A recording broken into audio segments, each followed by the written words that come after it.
elections draw close, political party leaders continue to crisscross the country to rally support. Limpopo at the MOKABA Stadium, a call for ANC councillors to be accountable. Deputy President Cyril Ramaphosa says the work of the ANC councillors will be monitored through performance contracts to ensure that they render quality services.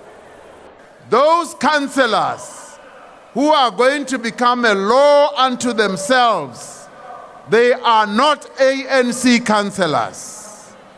We want councillors who will humble themselves, who will work for our people with great humility. We don't want councillors who are going to start being boastful and showing off to the people of our country.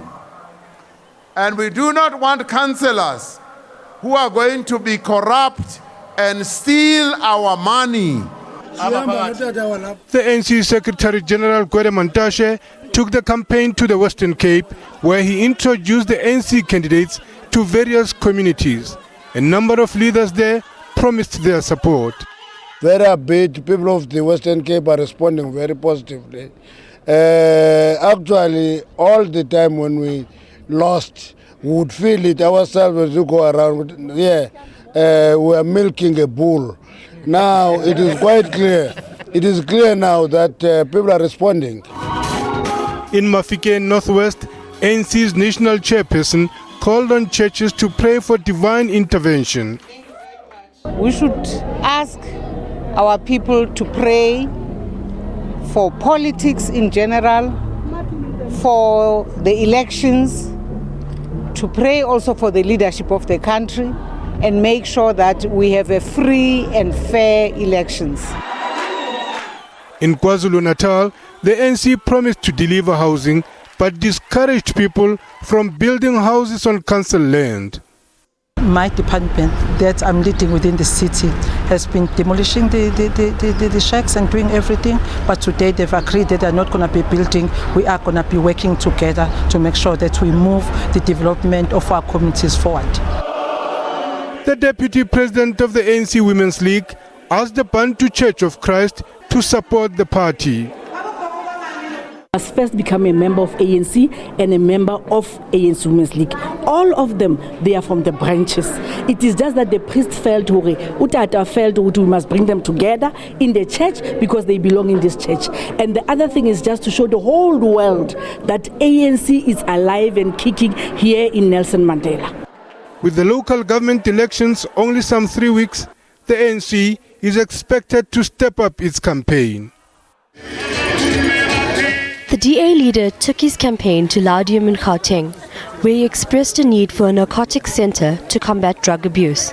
We must institute within the Tshwane Metro Police and narcotics unit that must come here because we know who the drug dealers are.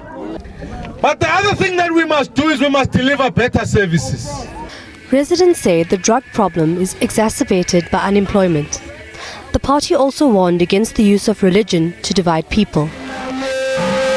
EFF leader Julius Malema says his party will prioritize issues that are problematic to young people.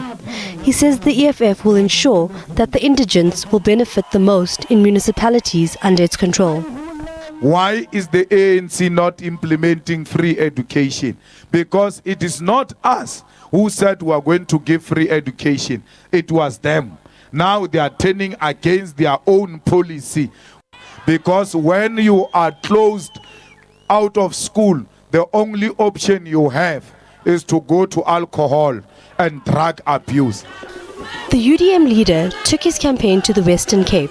The unemployment, the issue of housing, and the issue of crime, those are the most important areas. Also, the people are calling for improvement on sanitation. Also in the Western Cape this time, in Mitchell's Plain on the Cape Flats, was COPE leader MOSIUOA LEKOTA, who called for harsher sentences for drug dealers. Lives of the youth have just been destroyed. This is an extremely serious crime, and that is why in many other countries People who dabble in drug trafficking are actually even committed, sentenced to death. Political parties are expected to intensify their campaign in the weeks leading up to the elections.